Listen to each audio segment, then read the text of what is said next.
what we do. Meri's been a real blessing because she was a force in actually wanting us to be in the principle of plural marriage.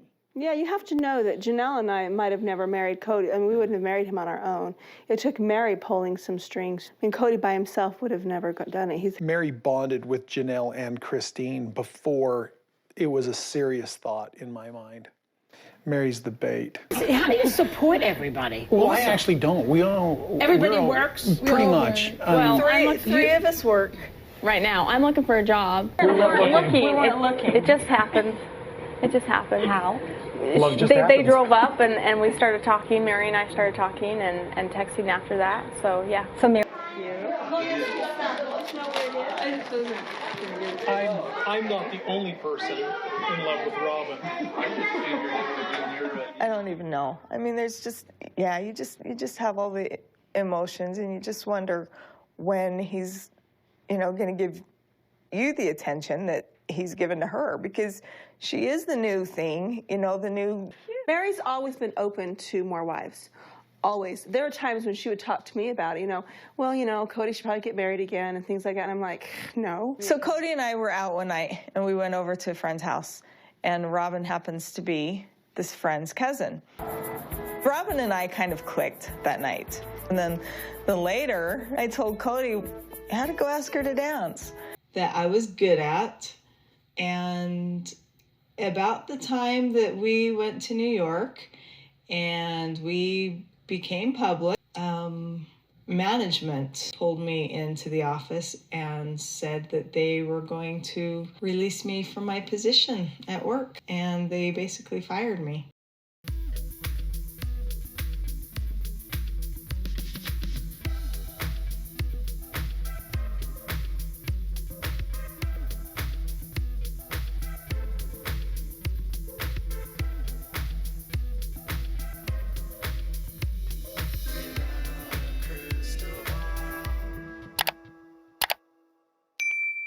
Hey friends, it's Katie from Without a Crystal Ball. Welcome back to my channel. It is Tuesday, May 21st, 2024, and I hope everyone is having a wonderful day. All right, I recently was watching a Patreon video of McKelty, and she was watching season 2, episode 5, and they were going to Vegas. She was with her mom and her siblings, and Cody took Christine to Vegas. And during this episode, Cody speaks to Meri, and she tells him that she was passed up on a promotion for her job.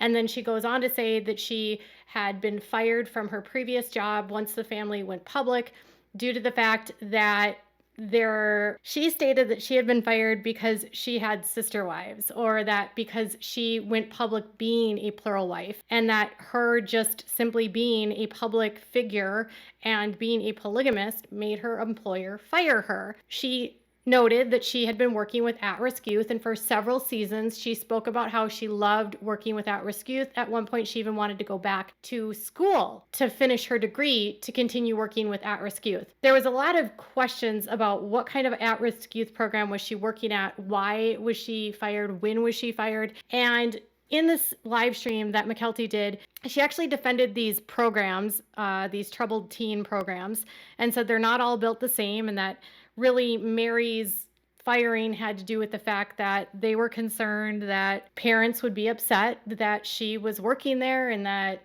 there might be complaints. I did some digging into the court records, and then I did some research to figure out more about the facility that she was working at, and it's a lot more complicated than it seems.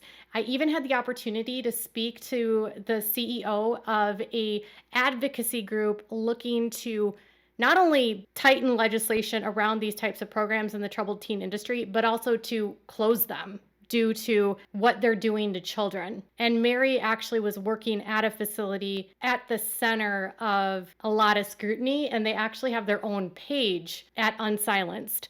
So let's talk about what she was doing, why she was fired, and I want to just show you what she said at the time. I had this great job that I loved, that I was good at, and about the time that we went to New York and we became public, management pulled me into the office and said that they were going to release me from my position at work, and they basically fired me. I felt a little bit like, because of my lifestyle, you're letting me go? Really? I want to work with at-risk youth. Wives debuted to the public on September 26, 2010. And after the first episode aired, the family went on a media blitz and were seen on episodes of The Today Show. They were interviewed by Joy Behar. They were interviewed by Anderson Cooper. They appeared on Oprah. They were literally being interviewed by all these different major outlets, and all of them were questioning them about their family structure, how they bring in people into the family. And on September 26th, the very first episode of the show aired, where Meri admits to being, or Cody calls Meri the bait, effectively saying that it's Meri who lures people into the family and that she establishes relationships with women first, and then will introduce them to Cody and sort of encourage Cody to have a conversation with this person and consider this person for the family. After the show aired, Lehigh Police Department spoke with the media, KSL in fact, and an article was published on September 28th that said, the Lehigh Police, we've been investigating the Brown family for weeks. It says, Lehigh man and his 4 wives are now the subject of an investigation by police. They are also the stars of the newest reality show on the TLC network, which could take a new twist if they are prosecuted. Lehigh police confirmed Tuesday that the Brown family has been under investigation for several weeks, ever since TLC announced the show would be in its fall lineup. But there are questions about what this investigation will actually lead to. Sunday night, TLC viewers were introduced to the Brown family in the debut of Sister Wives. Cody Brown and his 4 wives have opened up their home in Lehigh to cameras so that we can see what their lives together are like. The show certainly shed light on the situation, Lehigh Police Lieutenant Darren Paul said Tuesday. Paul said detectives are now involved in an investigation of the Browns looking at possible bigamy charges. The crime is a felony in Utah. Right now, we're looking at the bigamy aspect of it. As the investigation goes on, we'll see where it goes from there. KSL News attempted to talk to the Browns at their home in Lehigh, but no one answered the door on Tuesday. 10 years ago, Utah polygamist Tom Green was prosecuted for bigamy, and in what became news around the world. Green, who had what were called 5 spiritual wives, went on national television and was eventually charged with and convicted of bigamy. His case was different in that he was significantly older than his wives, whom he had married while they were still in their early teens. One of the women sent Green to prison for 5 years on a conviction of child R. In the Browns case, they're all the same age range and began their relationships after becoming adults. 3 of the wives had been with the Browns for 16 years. A criminal prosecution is something they admitted could happen when deciding to do the show. And this is what they said. Everyone still decided that the benefits of what we could do far outweighed the risk, Janelle told the News, said last week. Lehigh Police gave no time frame of when its investigations would be turned over to prosecutors. So the Browns made the decision to go public, knowing full well that what they were doing in polygamy was a crime. They also were well aware of what was happening in the world with all of the ongoing charges related to Warren Jeffs and the men in the FLDS. There had also been a raid at a other church, a Christian church of Tony Alamo in the state of Arkansas, and polygamy was really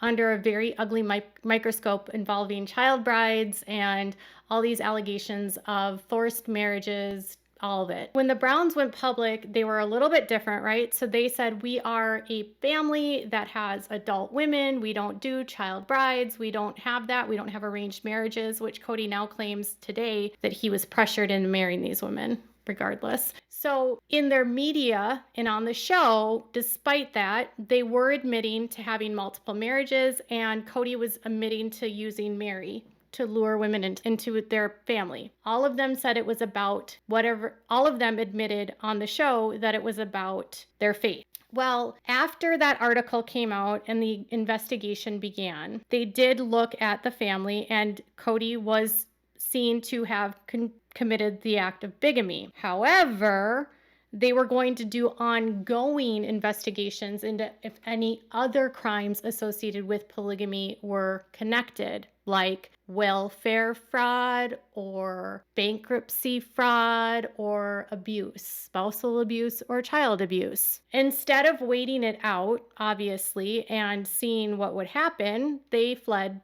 Utah. Some will argue the reason why they fled was because Christine had recently declared bankruptcy, Meri and Cody had declared bankruptcy in 2005, and Janelle had declared bankruptcy in 1998. They had been racking up a lot of debt, using the bankruptcy system to discharge this debt, and having an investigation would shine a big light on their financials. It would also shine a light onto their relationships and how they're raising their children. We do know that around 2008, Meri was accused by some of Christine's kids of abuse. It was before Robin came into the family that there was some sort of fight between Meri and Christine about how she decided to handle the kids. And that fight was what ultimately ended their friendship and their relationship as sister wives. So there was issues going on in the family with child allegations of abuse. And they left and they didn't let any of the kids get interviewed. They never actually met with the police. And the police were never able to do a full investigation because they were gone. Now,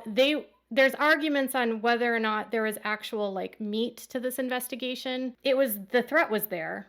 Whether or not they would be arrested, they never were, but they did run from the law. When they decided to go public, Meri was working at this organization called Youth Care of Utah. So the timeline is the show goes public September 26th, 2010. They start interviewing in New York on September 27th and 28th. Utah police or in Lehigh announced an investigation on September 28th. By October 5th, Meri had been fired by her employer. On the show, they saw Meri admitting to all kinds of behavior to help Cody, and in interviews she's admitting to being a legal wife, allowing her husband to take in all these women, basically approving of it, and Cody calls her the bait. The police say that they've had a better picture, and she files they decide to sue the state of Utah in 2011. In this, she actually shares more information about what went down on that day when she was fired. She said, "My family had lived for years in contact with state officials who were aware that we were a plural family. The day after the first episode aired on Sister Wives on TLC, Lehigh City Police Department publicly announced that our family was under investigation under the bigamy statute and were subject to prosecution for our plural family structure.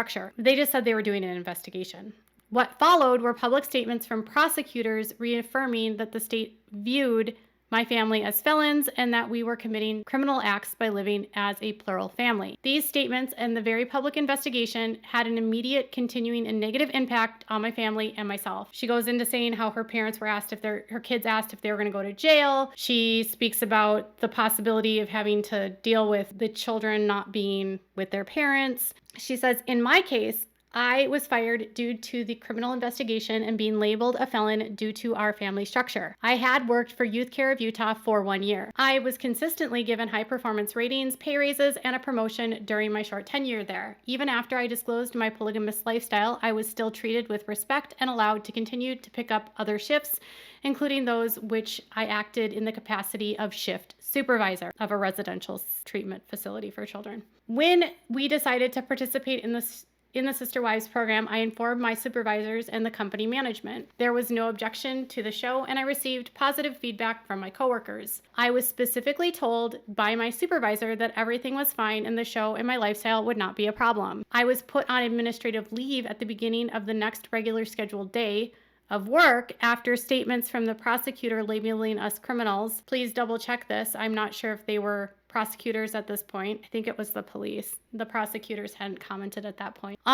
In October 3rd, 2010, I came to work on a Sunday only to find high-ranking management present, something I had never seen. I was pulled into an office and told that I would be placed on administrative leave until corporate management decided how to handle the situation. I was called into the office on Tuesday, October 5th, and I was told they had called me in to tell me that they had decided to terminate my employment and I was not working due to administrative leave. I objected because I had been open about my polygamous family structure in the show, but the management made it clear that it was not my polygamous family that motivated my termination. Rather, that management told me it was the fact that I was under criminal investigation and the statements in the media that the state considered me and my family to be committing felonies under state law actually were specifically worried about police showing up to the workplace. My employer offered me a severance pay with the condition if I accepted it, I would never be able to speak of the circumstances regarding my separation. I refused money in exchange for my silence. I'd always enjoyed my work at Youth Care of Utah, and I'd always been treated fairly until the day of my suspension and later termination. Even then, I was still treated kindly in the course of my termination. I have not been able to secure another position for myself. The threat of the prosecution and public statements has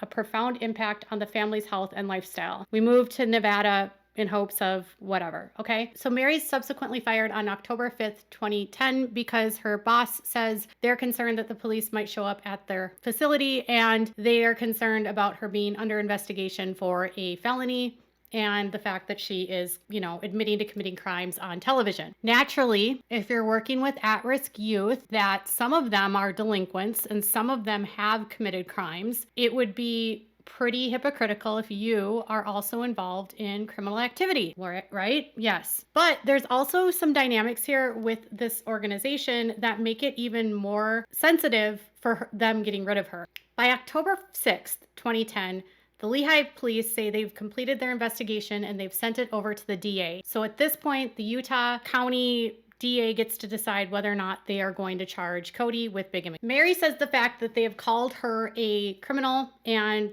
she is being investigated for felonies is why she gets fired. In a recent live stream on Patreon, McKelty said that the firing also had to do with the fact that the institution or the for-profit treatment facility for kids was concerned about parents complaining about their children being monitored by a woman that actively was in the world of polygamy and the ramifications of having someone associated with a criminal lifestyle monitoring and disciplining kids. What Meri was doing was working in residential care. She was sort of an aide that was there monitoring the kids while they were going through their treatment. She wasn't a mental health care provider, but they had people that were working in the homes. And that meant she was part of the groups that were doing the discipline. And if kids were out of line, she was the one dishing it out. Now, the institution had some problems, and Meri Brown wasn't just one of them. They had a lot of problems. And Youth Care of Utah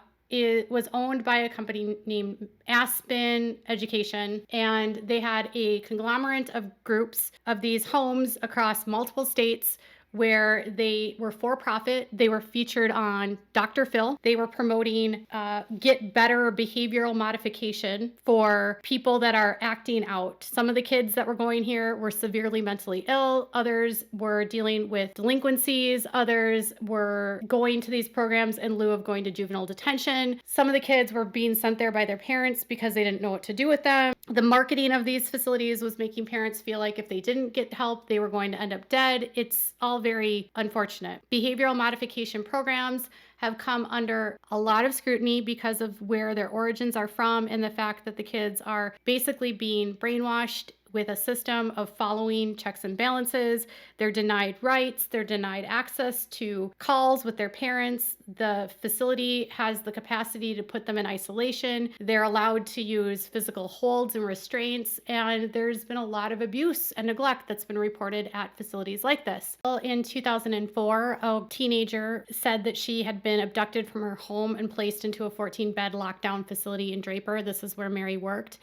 A federal judge to release her, arguing it violates her constitutional rights to liberty, speech, and privacy. She petitioned the judge for immediate release from Youth Care of Utah, where she had been since August of that year. She said that her mother had paid a large sum of money to have her teenager taken from her home and put in this facility after she was expelled from high school. The attorney said the whole thing, as far as I'm concerned, is an outrage. Thomas Burton, the attorney, basically we felt like it was unconstitutional to hire someone from out of state to spirit a teenager away way to lockdown simply because they do not like what they are doing. Burton claims that the teenager's mother consented to place her daughter in the program on the recommendation of an independent educational consultant connected with youth care. Parents were getting parents were referring one another, and they were getting money off of their children's treatment by recommending other parents do what they were doing. There was incentive for them to recruit their friends to send their kids, and they would send these companies in to kidnap the kids in the middle of the night. Instead of treatment, they said that she was cut off from the world, put in a place where they are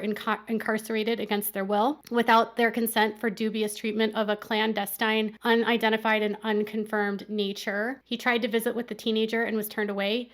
A licensed marriage and family therapist from California who knows Utterman has had her letters returned. The therapist, Elizabeth Feldman, is one who brought the petition on the teenager's behalf, saying that she was prepared to accept her in her home upon her release. The restrictions are not unusual if it's the parents' enrollment agreement that specifies the nature of the contact the child has and with whom. They're treating her like she had been charged with a crime. This was also associated with the Worldwide Association of Specialty Programs. So there was a girl calling for a violation of her liberties in 2004. That happens in 2004. There's a lawsuit filed later in 2008 or 9 because a boy named Brendan passed away in the facility in 2007 due to a medical condition. He woke up in the middle of the night. He had incontinence. He couldn't control his bladder and other parts of his body. And instead of getting him medical care and medical help and calling a doctor, they forced him to carry his mattress to an isolated room, and then he had to sleep on the floor. They didn't call anyone. No one called the nurse. When they go in the morning to get him, he's dead. And he was dead from a bowel obstruction. And had he gotten the proper care, he would have survived. Initially, 2 of their care residents that were working, people that have the position like Meri had, were arrested for child neglect and abuse.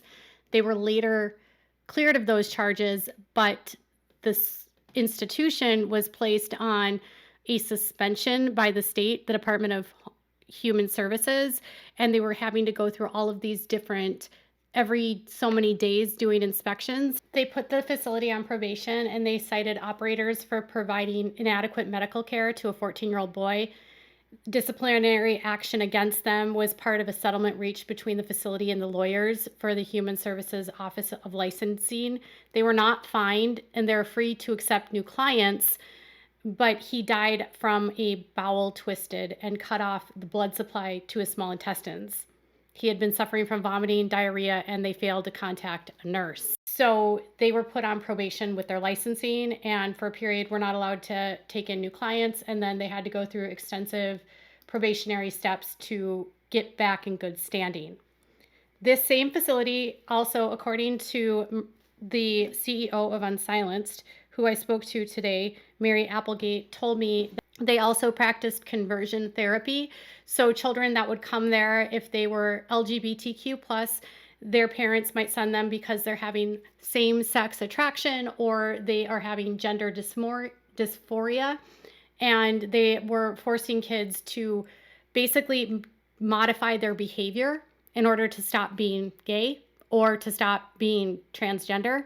And it's abusive. On top of that, this child that died was autistic, and he had Asperger's, which now is called autism. And so they were saying that they could treat children with autism through behavior modification, which doesn't follow science at all. It was all just a way for them to make money off the children and to basically con parents to send into their facilities to make money. And then once their kids are treated terribly. These programs told parents that their children were manipulative and that anything that they were doing was manipulation, and that if they didn't get a hold of the manipulation, their children were going to end up dead. When parents were asked to do assessments on their website back in 2009, their questions included, do they have problems with anger? Are they dealing with traumatic events or changes in their life? Abuse, divorce, death? Have they had changes in behavior or mood? Are they sad, angry, or withdrawn? Have they exhibited depressive symptoms? Had problems getting along with others? Do you suspect they're using drugs? Have they disregarded family rules and parental guidance? Has your child been able to escape consequence due to the ability to manipulate people and situations? Have they intentionally frightened others, made threatening statements, implied that they may be a plan for violent or suicidal behavior, implied that they have identified a target for violence, been destructive to property? Some of the reasons parents were sending their kids there were literally because they weren't listening to the rules at their house. According to their website from the web archives from 2009, they admitted that these programs were not utilizing government funding and no insurance was involved. So it says many times students admitted to youth care are not happy to be here and may be brought by escort. We do not utilize any government funding sources. This means students at youth care are neither court adjudicated students, nor are they students whose families are no longer involved. Parents place their students directly or with assistance from clinical professionals, educational consultants, insurance companies, or school districts. They would be treating girls that had become pregnant, were running away, people that were not compliant, self-destructive, irritable, having family problems, having body image problems, dealing with attachment issues, sending kids with learning disabilities, attention problems, impulsive behaviors, poor self-esteem, poor learning skills, running away, acting out sexually. Other diagnoses they treat were depression, body dysmorphia, bipolar, oppositional defiant disorder, reactive attachment disorder, Asperger's, attention deficit disorder, thought disorder, substance abuse and dependency, anxiety, and post-traumatic stress disorder. Unlike a normal not-for-profit system where a child might go to a hospital for inpatient care, in this system, they are not given a discharge date, and they have to go through what's called behavior modification, meaning they have to basically go through a points system, and if they can't get through the point system, they're held there indefinitely. And they don't necessarily address why someone is acting a certain way. Instead, they're saying, this behavior is wrong, you can't do this. And I'm going to take points away, I'm going to take privileges away. They will put them in isolation. They will use physical restraints. Even though they're claiming that they have psychiatrists there and psychologists there, most of the people that work at these facilities do not have any licenses, don't have any education, and are basically just siloing these kids through a brainwashing process of do this or else. And the only way to get out is to finish the levels. And there's 3 levels to get out. There was recently a documentary on Netflix that covered called The Program, which goes into great detail about how this works. And it's really, truly deplorable, to be honest. It doesn't address a lot of the specific issues that are causing behaviors. And mental health diagnoses are treated like the child is evil and bad instead of addressing the specific issues happening with the child. And it's because the kid isn't being obedient, and they want kids to obey. That's their goal, obedience. And it's ingrained within the Mormon culture in Utah that these types of programs exist, according to the Meri Appelgate or Meg Appelgate from Unsilenced. So this was where Meri was working. She's fired not because of polygamy. She's fired because of a criminal investigation. She's fired because she's involved in a criminal underling world. And while it might have been okay for them to cover it up when it wasn't public, once she went public and everyone knew that she was working with at-risk youth, there's privacy concerns for Meri. She could potentially be exposing intimate details about children that she works with. There's issues with police showing up at the facility. There are issues with Meri's involvement in being the bait and luring kids and luring women into marriages with her husband. You have to remember that polygamy during this time was all about men recruiting women from outside of their churches because they didn't have enough women. So even though she's saying, I want to work with at-risk youth, anyone Meri becomes close to could potentially become someone she's interested in having Cody marry. And Cody could potentially be interested in marrying them. And when Cody was, 25 or so, he was interested in a girl that was 17 and waited until she was 18, until he was going to marry her. It's just not a good look for them to be involved with her when they have all these other issues. Kids dying, kids being held against their will, being put on probation, abuse, neglect, all kinds of problems in the system. It's all for profit. They have multiple multiple facilities closing down. Laws have been passed in Utah to restrict the abuse that can happen in these facilities, to reduce isolation, prevent these holds from happening, and to get rid of the for-profit aspect of it. They don't care if a child actually has a problem. They will take any kid as long as a parent will pay. And then they'll abuse the hell out of kids and keep costs low in order to make the most amount of money. And then parents get incentives when they refer their friends to the programs. And then the kids end up being traumatized. And that's why organizations like Unsilenced exist. And that's where Meri was working, and that's where Meri wanted to work. Having grown up in polygamy, she would be desensitized to abuse. She would be desensitized to what is abuse, what's not abuse. She would have cognitive dissonance around abuse. She might accept abuse that is unknowingly because she doesn't recognize that it is abuse. She's very naive, and what they do there might be normal to her when it's in fact very abnormal. It is normal for a child that's a teenager to question authority, to not be obedient, to have rage issues. That's a part of growing up.